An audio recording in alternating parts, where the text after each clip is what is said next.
ফুটছে এই যে। তো এটারে আজকে এই টপের থেকে অন্য টপে ট্রান্সফার করো। ওই যে এখন এটারে ট্রান্সফার করুন, তোমাদেরকে দেখাইতেছি। যে দেখো এই টপটাতে মাটি প্রায় রেডি। এখন এটার মধ্যে লাগামো গাছটারে।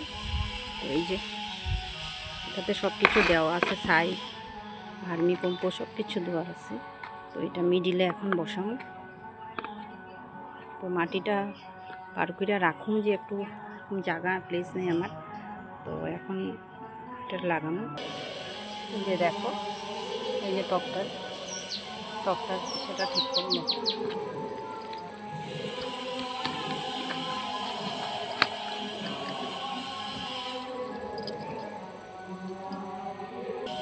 যে দেখো গাছটা উঠায় আনিছি, এই যে দেখো ফুল ধরা। তো এটার থেকে এখন আজকে এটা ছোট টপ, তো এটা শিকড় অনেকটা বাড়াই গেছে, যার জন্য এখন এখানে লাগাইতেছি। দেখো এই যে এখন এখানে লাগাবো এটা।